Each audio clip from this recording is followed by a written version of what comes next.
We all need to keep positivity, and I know you're great at doing that. You like to dance too, so.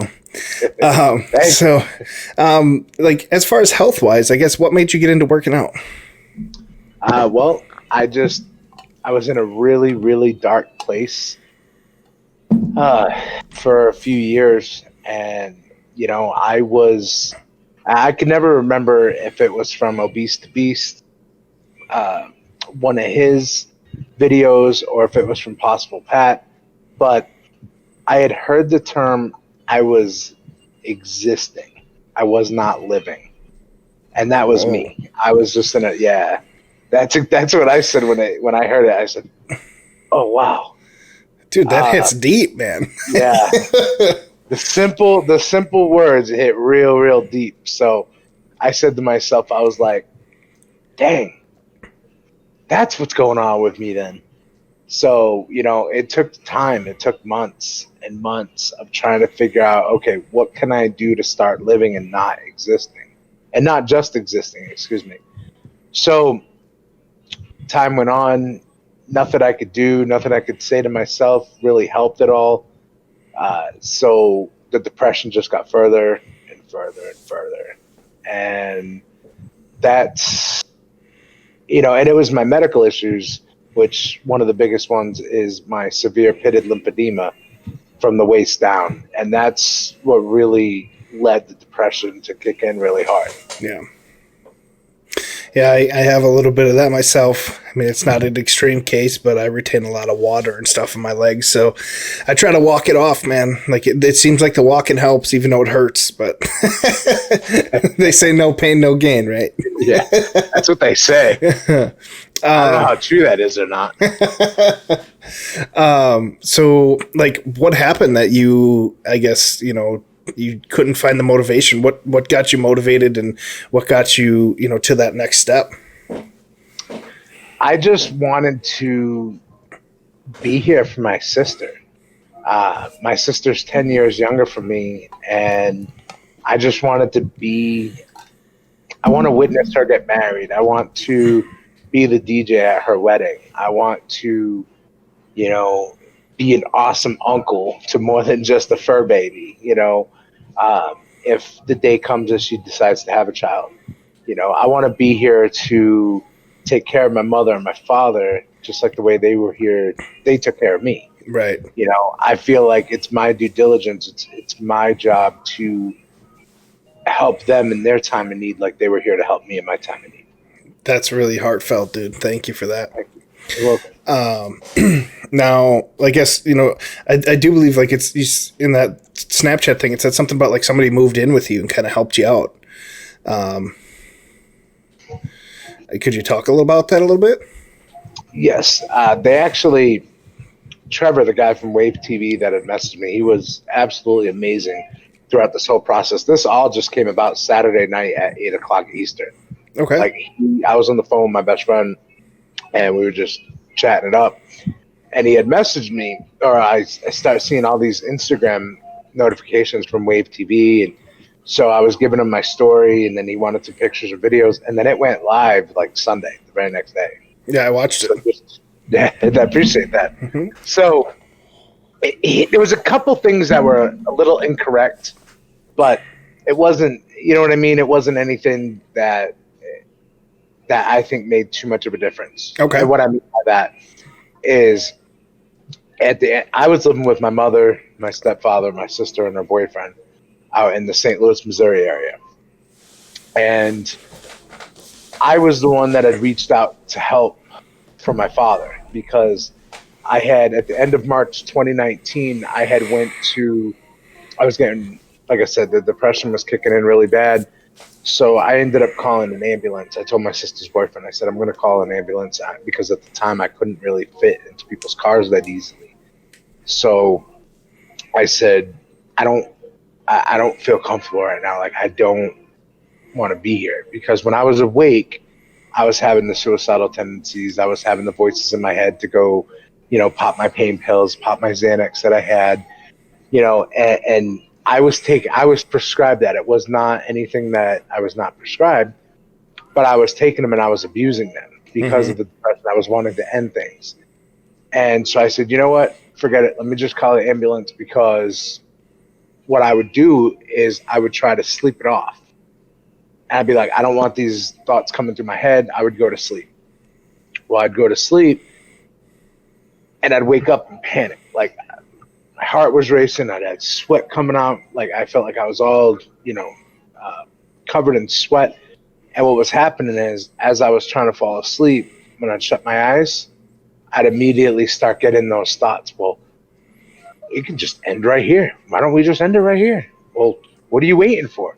So it was like, even when I went to go to try to sleep to escape those thoughts I was having, I was still having them in my sleep. Gotcha. Okay. So no matter what I did was helping. So I said, forget it. I'm going to the hospital. So I'm having trouble with you. Sorry, Siri. You're good. She's always trying to get a shout out.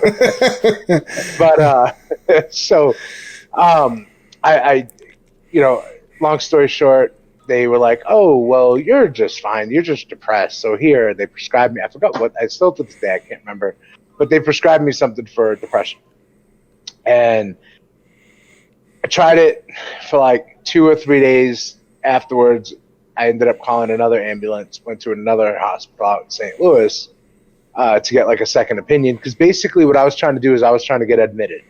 I was trying to get admitted for my health. I was trying to get admitted for my mental health. I was not in a comfortable spot at all. Right.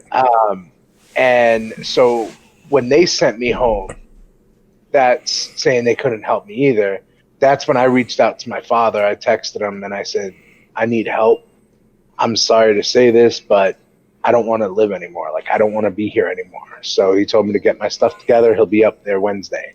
So he took the motorhome and drove all the way from Southwest Florida, come up to St. Louis, Missouri area to come get me and my dog. And one of my good friends, actually, he came with us to kind of help be my caregiver for which I know sounds foolish because I had my father, but at that time in my life, I was needed help taking showers, needed help going to the restroom. I mean, and I'm a guy in my 30s. Like, I can't ask my father to help me go to the restroom and help me take a shower. Like, I just wouldn't be able to look at him. Right. Yeah. Like, it was easy. It was easier for me to ask my mother because of the medical background, but it wasn't easy. It's not easy for me to ask my father. Same. I agree, dude. I couldn't do that shit either. Yep. So I just, thankfully my buddy ended up coming with us. He stayed here for about 2 months.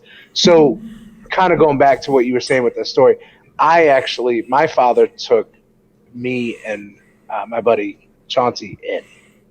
Nobody moved in with me. I actually moved back in with my father. Gotcha. Okay, so it's just kind of flip-flopped. Okay. Yeah, that's why I said that's why I said it's nothing where I'd feel like a real nitpick if I had to go and say, well, can you change this to that, Yeah, right. Like, whatever, dude.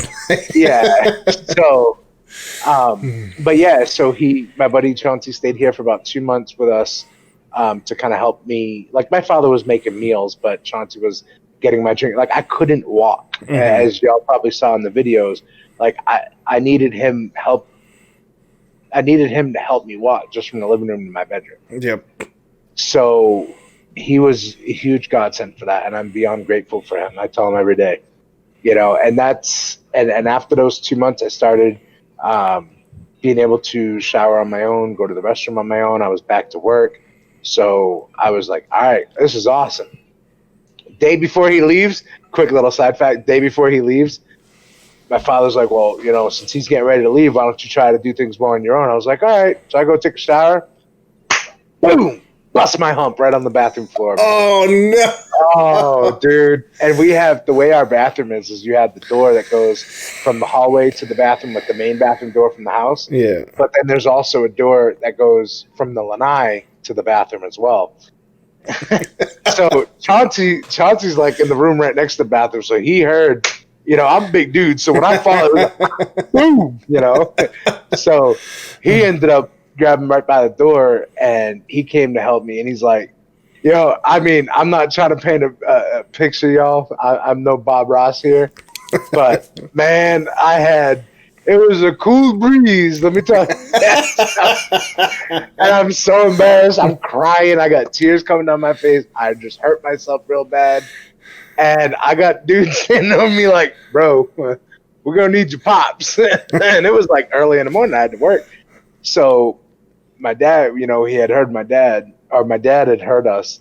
So he came out. So we got the bathroom door to the lanai open now. So I got my dad on this side, him on this side. I'm stuck in the middle like this. And I'm like, oh, God, really? But I'm just so glad I'm beyond that, man. I mean, honestly, before I got into like telecommunications and stuff like that, which what I do for a full-time job, I used to work as a CNA. Oh, and nice. I did healthcare and stuff like that. And, I've taken care of some pretty big people. I took care of a guy that was like 675, 700 pounds. And like, same boat, man, he gave up. And, I don't know what happened to him because I left, hopefully he's doing good. But you seem to, kind of get the motivation, and now you actually just went out walking, right? Yes, sir. I just started that about a week ago. I've been walking in the lanai or around the couch in the living room. Mm-hmm. But I recently just started testing myself to actually walk down the street. And then yesterday, actually, I did some laps up and down my driveway because we have quite a decent incline and a decline. So I figured, hey, instead of walking down the street to where because I'm doing it without my oxygen, which I should not be doing. But I keep my pulse oximeter in my pocket just so I can keep an eye out on my oxygen and my levels. And so I walked from my house to the stop sign, and then about halfway to 3/4 of the way back, and I picked up the phone. I'm like, Dad, can you come in the golf cart and come grab me? And I said, you know what? What if he wasn't home? Right. And I didn't have my oxygen with me. So I said, from now on, for a little bit now, until at least I build my endurance up, at least I can just walk up and down the driveway, because that incline is going to be more than just regular street, I believe. Right. Yeah. The incline is going to kick the shit out of you, but it's going to make you feel a lot better. It's going to burn a little more. Your calves are going to feel it a lot. Oh, yeah. I used to walk. There's a hill like right by my house about 2 years ago, and I'll send you pictures once we're done here. I had went from 380 pounds down to 340 in 2 months. Wow. Congratulations. Thank you. Well, unfortunately, a circumstance have it, we gained that back plus some, but we can do it over again. And all I did was walk and eat, homemade food and healthy. And I actually walked a 5K in like a town thing. I signed up for a 5K at 340 pounds, and I walked 56 minutes and some seconds. I made it through that. Wow. Congratulations. That is amazing. Yeah, it was pretty fun. I mean, the first 5K that I ever did, and I was like, well, we're going to do it. We're going to get it done. So that's kind of what I did there. And, you and me are both on TikTok, and, I've been trying to spread the positivity, and I see you spreading the positivity. And then sometimes I see some not so positive things, and I say something. I mean, I'm not going to just sit back and, let that go quietly, because it's not okay. I don't know if you ever had to deal with that like in your life as far as like bullies and stuff.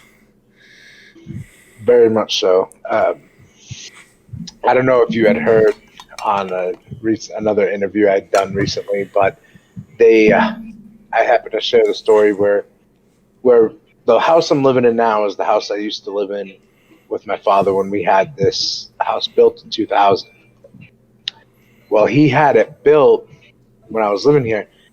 I was going to Mariner High School, and the way he had the house built, it was just under the amount to where you would get picked up at a bus stop. So I had to walk to school. Oof. So I was like, so I was like, all right, I see your card, Pops. But, I appreciate that, because that's that tough love that my dad's known for, Mm-hmm. And I'll be honest with you, there were days that it sucked. There were days that, at that time I was still that rebellious teenager. I was still taking cigarettes from my dad's pack and trying to smoke them. I was stupid little teenager stuff, Oh, I did that shit too. I'm not even going to lie. Yeah. Well, and I just, there were days it was fine. And then there were days I'd be walking to school and you'd have some of the seniors that are driving by on the main street there just chucking banana peels or like little milk carton things at me. And so it's like, but it bothered me for a while. But then my sophomore year, I said, with all, excuse my French, but I said, the hell with it. Because at the time I was going to the yacht club. I used to get punished quite a bit because of my stupidity. Mm-hmm. So I was either able to go to the library or I was able to go to the yacht club, because the library I was at least getting smart. But, that's when internet started to get a little bit decent. So you could sign up for like an hour block on the internet, Mm-hmm. So I was doing that, or then I found out about the yacht club. And I'd go to the yacht club from open to close. I'd have them drop me off, and I'd go swimming all day long. I would just be at the yacht club pool, or I'd hop out and go over to the yacht club beach. And it was just amazing. I ended up losing quite a bit of weight when I was there at the time, but fortunately, that's when depression kicks in and skyrocketed again. Yeah.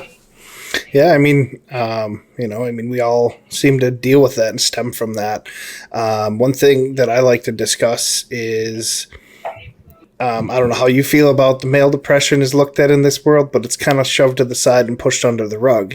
We're looked at it as more of like, well, you're a dude, you should be, tough, and you should, not worry about it and suck it up and deal with it. And honestly, I think that stems with so much of the suicide that's going on in this world, and so much of the veterans that come home and commit suicide. Like, they went through a lot of shit over there, but now they can't come home and talk about it. Like, how is that fair? But there's support groups for everything. Exactly. But you're looked at as you're weak if you talk about it and bring it up. And I don't think that's okay. And I'm here to change that stigma. I want to change that stigma really bad. That's why I talk about my depression and my anxiety and stuff like that I'm bringing forward. And that's why I started my TikTok page that I started. I commend you for that. Thank you. I grew up and I wasn't the coolest kid, I didn't have the coolest clothes or, anything like that. I had what my parents had, and that was it. And, you were happy with what you got, at least you got something, right? Yep. So after, you swam and you lost a lot of weight, you were just a teenager, you said, right? So then early 20s or going into senior year, you gained more weight, or? I had lost 100 when I was here, a little over 100. I never lost anything as much as I have now. Okay. I had the most I'd ever lost at any given time was like 100 pounds, 110 pounds, somewhere right around there. But then I'd end up gaining it right back. And after all these years, I hadn't known for years. One of the main issues I had is I have what they call diabetes insipidus. It's a very rare, I don't know what you want to call it. It's a very rare condition. I don't want to say disease, but it's a very rare condition that it affects your hormones. Okay. And so basically what was happening, this is pretty embarrassing for me to say, but one thing about me, I've always been an open book. So I ended up having a bedwetting problem until I was at least 17, 18 years old. Mm-hmm. So I never really got to have a chance of, I did, but I didn't have too much of a chance of having friends sleeping over or me sleeping over their house, because either I'd wake up at a pile of pee at my house or I'd wake up at a pile of pee at their house. And that's pretty embarrassing. Yeah, I can contest to that, man. Yeah. And we never knew what was going on. They tested me year after year for diabetes because of the fact they didn't know, I was super thirsty all the time, super dry mouth, fatigue, I was very lethargic all the time. So they didn't know what was wrong. So I had almost all the signs of diabetes. So that's why they always tested me. Came back negative every time. Weird. Well, then, yeah. So then they even did a sleep study on me, a daytime sleep study with no liquids. And they were like, all right, let's try to see what's going on. Went to sleep, had no liquids. I think it was 6 hours. Still constantly ended up getting up to pee or wetting myself during the study. And so they still couldn't figure anything out.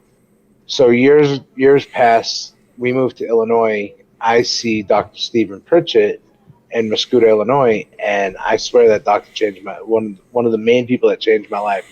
He said, "You know what? Let me go check something."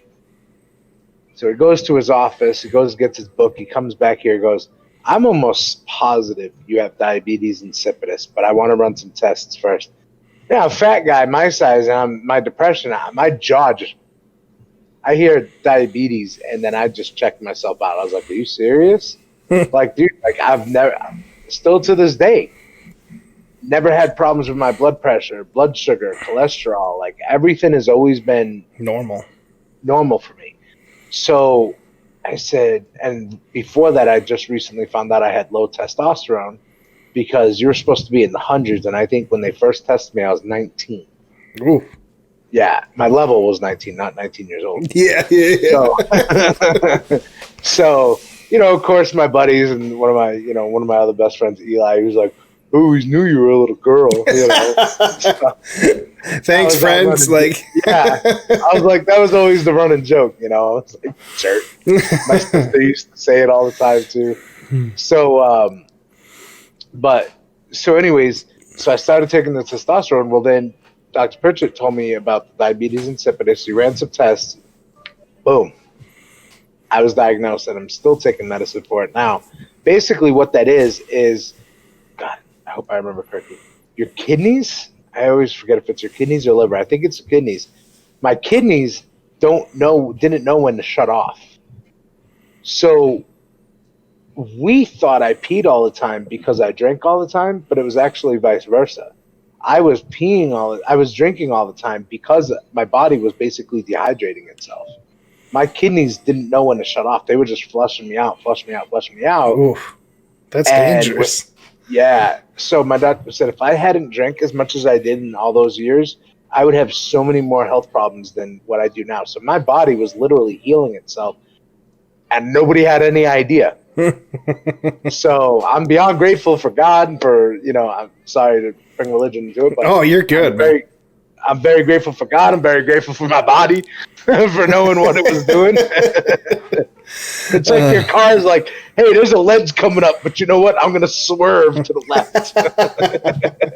Yep. Dude, I didn't even see that ledge, but thank you. Yeah, that's pretty exciting, man. That's cool that you got diagnosed and got that all fixed up, And, I have health problems on my own. Like I suffer from high blood pressure. I went to the ER when I was 30 and it was 201 over 111. Yeah, I see your eyes getting pretty big there. But we keeping it down, and that's why we're walking and stuff now and getting ourselves together. But I take meds for it and stuff to keep it normal. But I think the exercise will definitely help, and hopefully one day we can come off of those. Absolutely. That's a big goal. Hopefully I can get off this soon too. Now, you said that they did like sleep studies and stuff on you. Did they get you? Do you have sleep apnea? Yes, I do. You do? I have to sleep with a BiPAP machine as well. I have one as well. I just got it. Now, honestly, to kind of bring that into the topic here, how did you feel after you started sleeping normal? What's normal?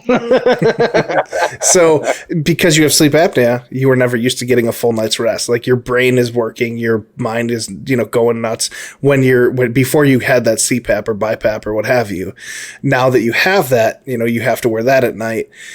You feel more rested, obviously, when you wake up and stuff. No, it doesn't work for you? Not really. I mean, it works better than what it was, but no, I still only get about 3 to 4 hours of sleep on a regular night. Oof. I have to take melatonin or something to get a further night's sleep, but I can't really do that during the week because melatonin makes me feel really, really groggy. Mm-hmm. And it makes me sleep 13 or 14 hours. So and you work. So I'll try to take it on like a Friday, Saturday night. And some people are like, well, just take it earlier in the day. And I'm like, I don't want to take that chance. Right. I don't want to take melatonin at 6 o'clock at night and then pass out by like 10 and still wake up at 8 in the morning, then I'd be an hour late for work. Right, so right. I don't even bother touching it. Yeah, it'd be like the same thing for me. Like, I have friends that are like, "Oh, well, let's go out drinking on a Wednesday night till 2 in the morning." I'm like, "Bro, I got to work at 9. Like, I'm not about to be that life. Like, no, thank you. I'll pass." So, I think my next question for you here would be like, how do you think your mental health stems now versus how it was? Oh, absolutely amazing. Total 180.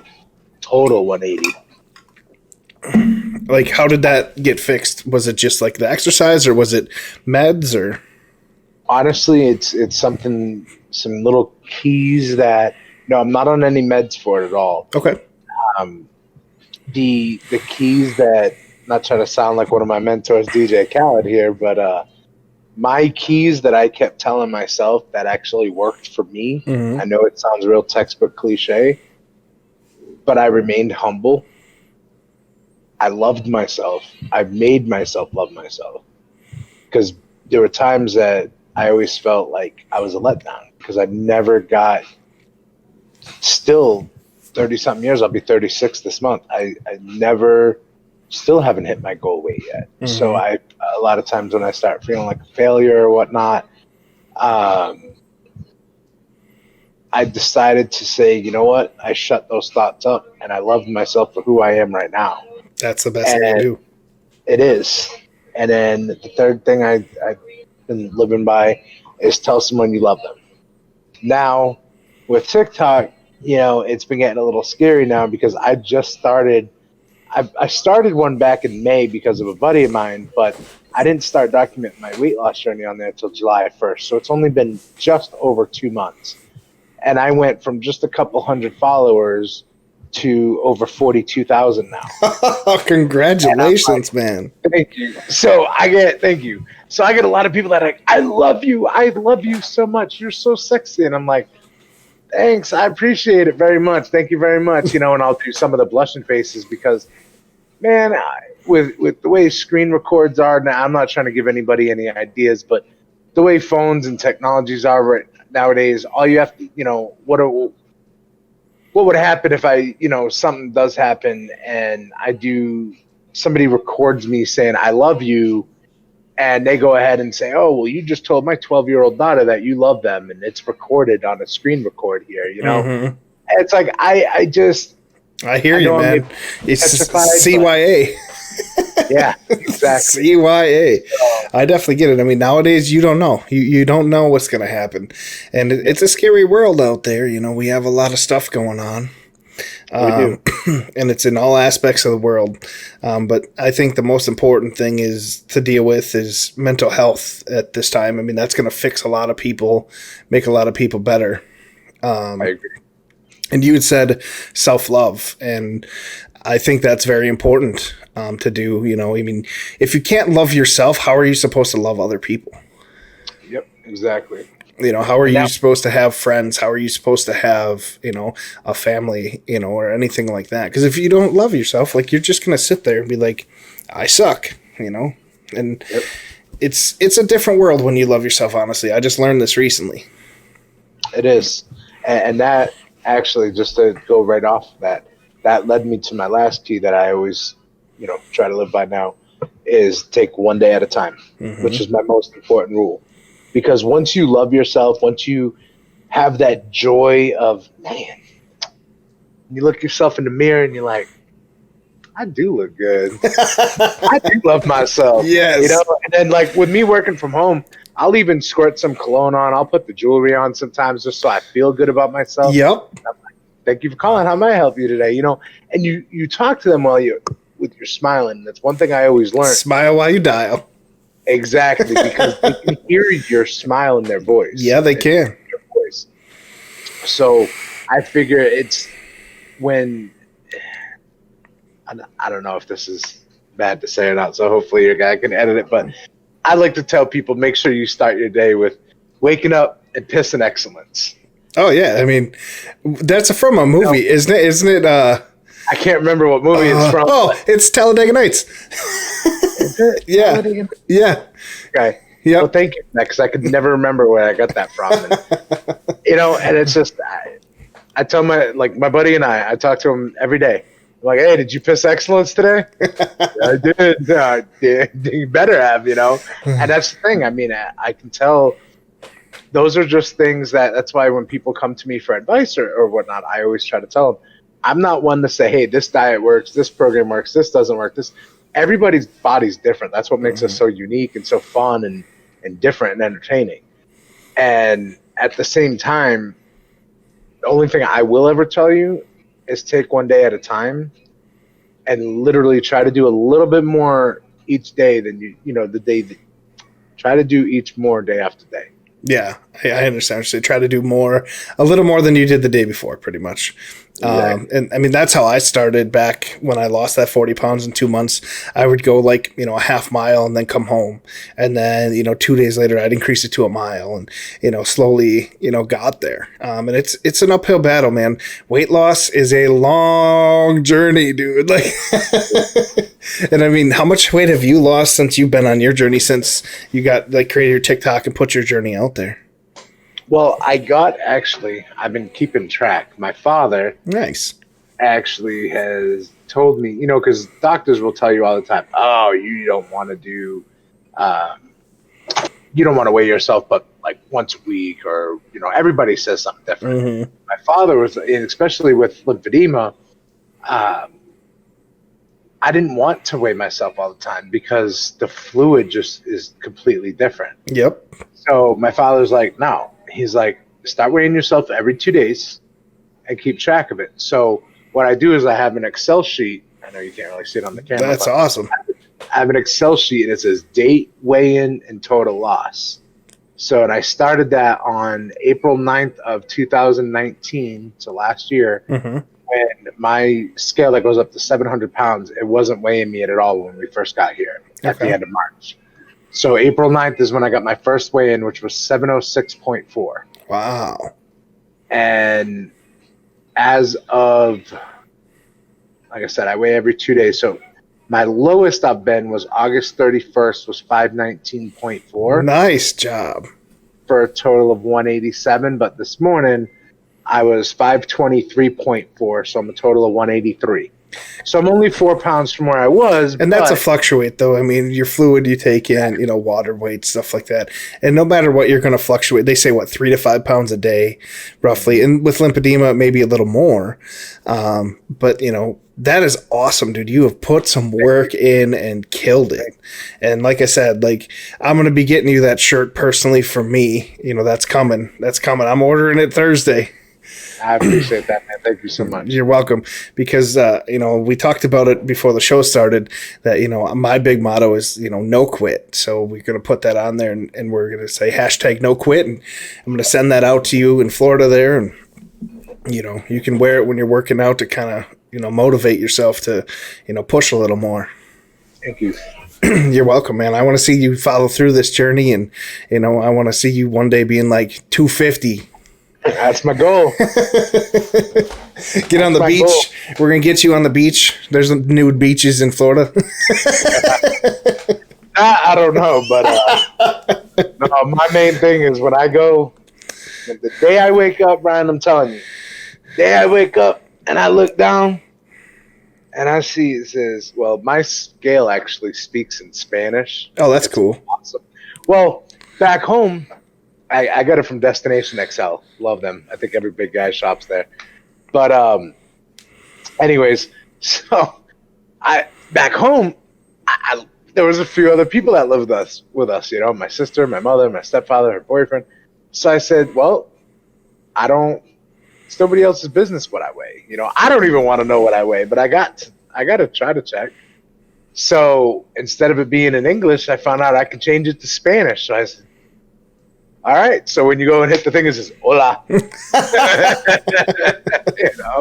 That's cool. I love it. So, I mean, I don't look at the scale as my enemy anymore. I actually look at it as a good buddy of mine that's going to tell me the truth. Hey, you messed up, or attaboy, I mean, or I look at it as a buddy of mine. I don't look at it as an enemy anymore. That's cool. That's a good way to look at it. Like, we're all human. We all make mistakes. If in I don't know if you've caught the Matt Fit guy on TikTok at all. Yeah. I like his way to look at it. He's like, it doesn't matter what you eat as long as you're in a calorie deficit. And like, you and me are big guys, man. We could probably take down some food. Like, I mean, there's no doubt about it. Like, I know I can. And especially, one of my coping mechanisms is food. So that's the crappy thing about it. But, and I got to watch that, So is there anything you do as far as your food intake? Like, if you're craving something and you've eaten, and do you have any like secrets that you like, okay, I can't have, this, but I'm going to eat this instead and make it a healthier choice? Well, to be honest with you, I'm not going to say I've never had a problem with food, because I did have a food addiction years ago. But at the same time, I don't have a large appetite. So like it used to shock friends of mine where we'd go to the buffet, because, hey, at a buffet, you can get a little bit of everything. Mm-hmm. We'd go to the buffet. I'd get 1, maybe 2 plates. And then, of course, I would ditch the little ice cream bowl, and I would use the soup bowl for a big old thing of chocolate pudding. Yeah. Because I love chocolate pudding, Yep. But I would only get usually like 1 or 2 plates, and they were just normal sized plates. Mm-hmm. Whereas some of my buddies would go 5, 6, 7 plates, and they were skinny guys. And I'm like, I didn't eat like that. Yeah. So, but to answer your question, what I like to keep on deck here, my little drawer, I keep the brand 5. Oh, nice. And it's the cobalt flavor. Okay. And it's peppermint is all it is, but it's called cobalt. And I buy these usually on Amazon because they're a lot cheaper than the Sego packs. Yep. And I'll usually put 2 pieces in my mouth at a time because I'm a former smoker. So I noticed whenever I had 2 pieces in my mouth, I wouldn't want anything sweet. Mm-hmm. It kicks off that sweetness that like, oh man, I need to go get a cookie or need to go get crackers or something like that, because you got that peppermint, so you got a nice clean feeling mouth. And then I also wouldn't want a cigarette either. Nice. So I swear by 5 Gum, and I'm not like sponsored or anything by them, like, but I get a backup pack in the drawer behind me too. Chew 5 Gum, guys. It's okay.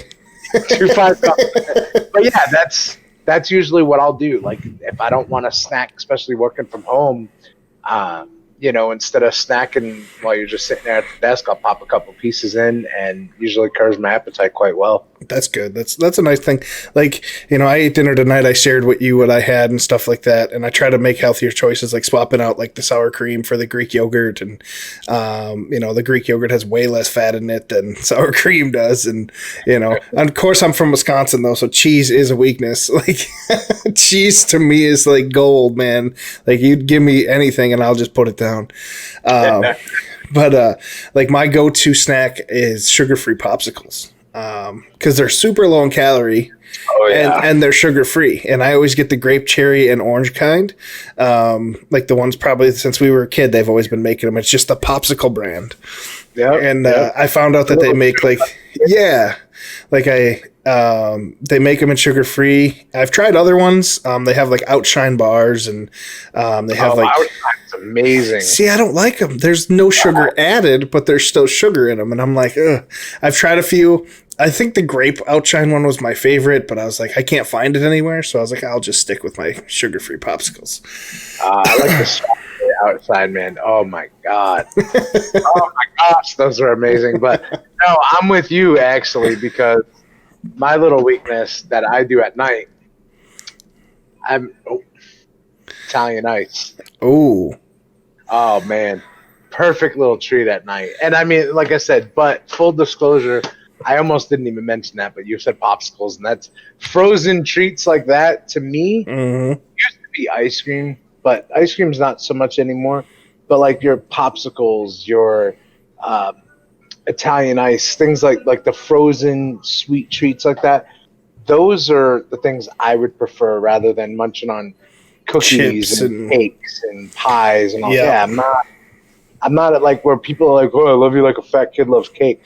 I used to always say, I don't like cake like that. So if it's an ice cream cake, then maybe we got right. Like Dairy Queen ice cream cake is the shit. Like that's my favorite.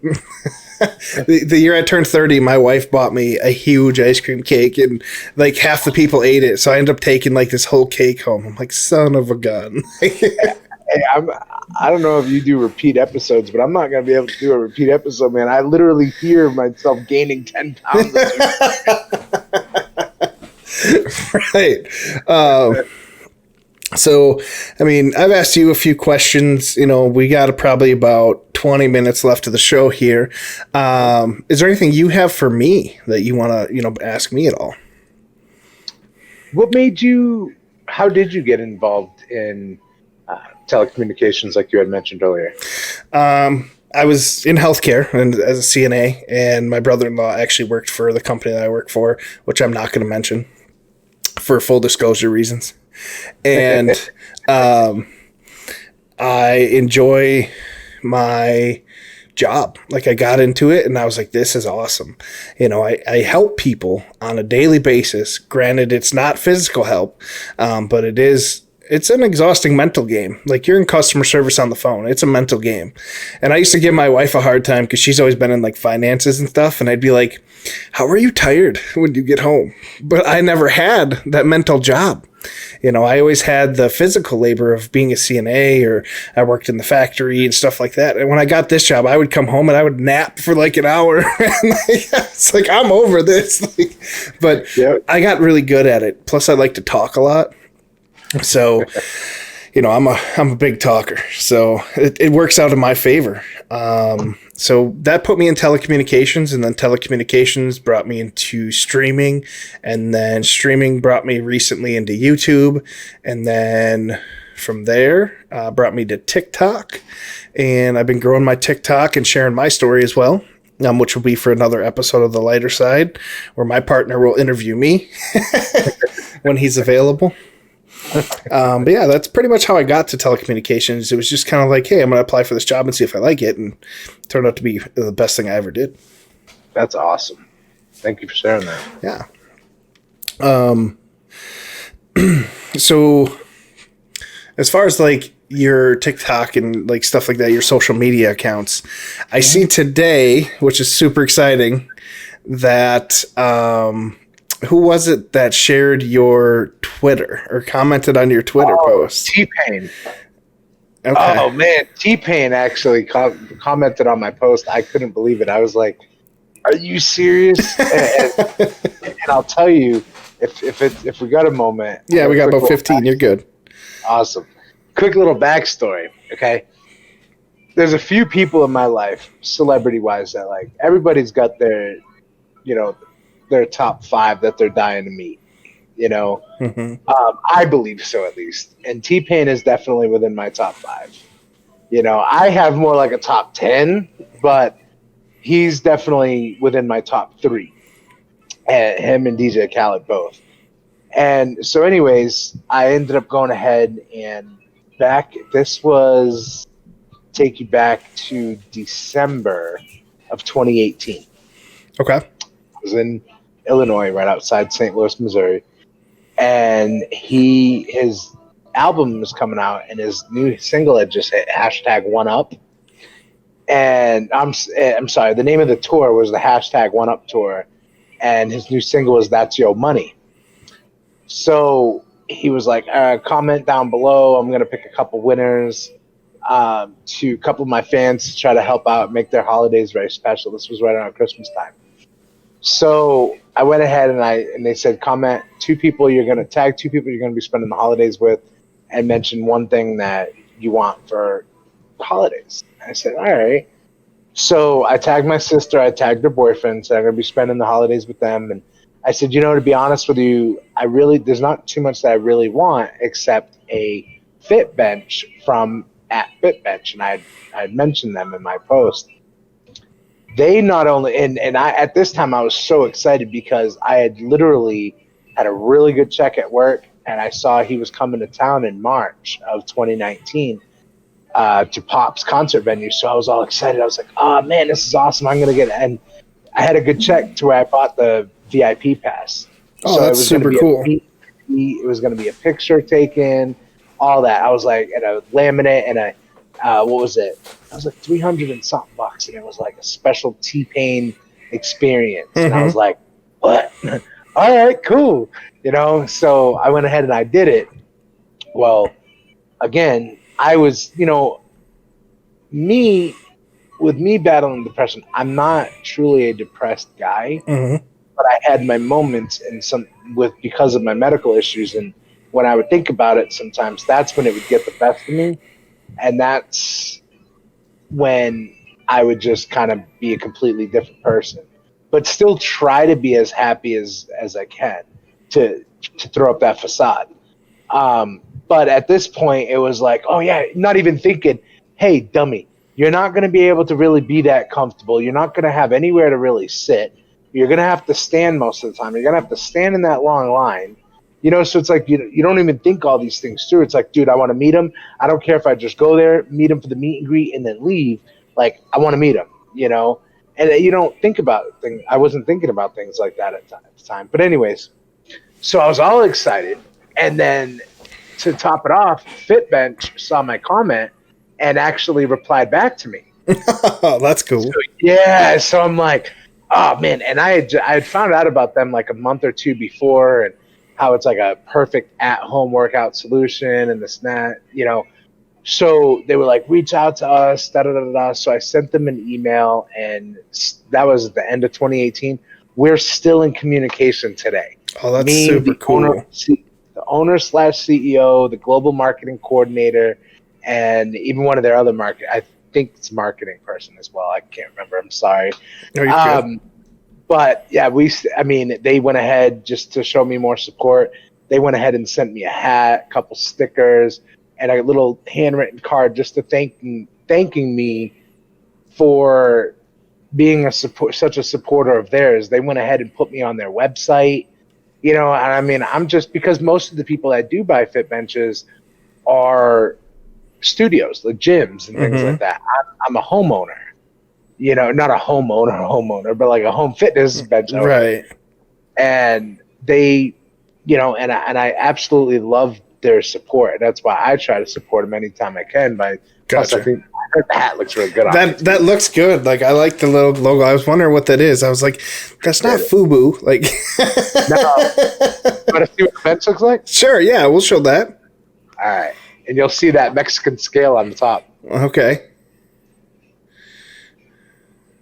So there's 6 sets of dumbbells. They range from 5, 10, 15, and then on the other side, there's another 3 sets, Oh, wow. 20, 25, and 30. So they range anywhere from 5 to 30 pounds. You got the slam ball right here. Some people call it medicine ball. I think I seen you were doing that in your workout. Yes. Okay. Yep.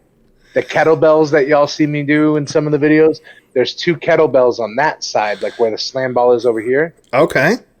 And then there's 3 sets of resistance bands where you can see the green one right there. Yep. That's awesome. And there's a black one there too. The bench even has the little, I don't know if you can see it on the top and bottom, but there's little pivots. Yep, I see those. And then you ready for the coolest part? All right. I got to get up to show you this one though.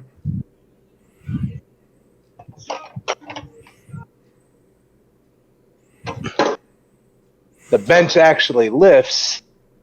Hold on, let me show. You're good. You're good. What? It actually lifts so you can do inclines, declines, and then when you want to pull it down, you just lift this part up and you don't have to worry about it slamming because it's hydraulic. That is super cool. That is super cool. Oh, sorry, you just heard Jose say hola. You're good. I actually didn't catch that. Oh,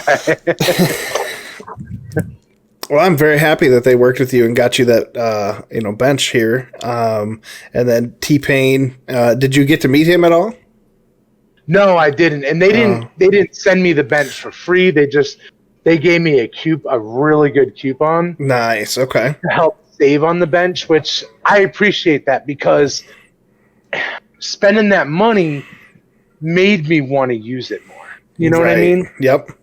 So it's when somebody just gives you something, it's like, oh, that was just given to me. But no, I worked hard for that money. Right. Yep. And So- I just got lucky actually. In far as like a bench goes, like I have 2 different benches. I have some dumbbells. My wife and me were looking at home stuff because with this COVID, you know, we're trying to all stay away from each other. So this bench was $70 with 2 sets of dumbbells that came. It was 2 26-pound dumbbells, but you can adjust them. They're adjustable. So you can just go down to like 8 or 16 pounds. You know, you can do just 20s. Like, but I just put them at 26 pounds and do them that way. I did a bunch of shoulder presses this morning and about killed my arms. That. But I do want to thank you for your time on the show, man. We'll chat a little bit after the show here. It's just going to be just under an hour, but that's all right. We got a lot of footage today, and I appreciate your time. So thank you for coming on the lighter side and sharing your story with us. Hopefully, you know, this gets you some more traction and get them numbers higher for you, man. So I thank you, and we'll catch you later, okay? Excellent. Thank you so much for having me. Thank you. You're welcome.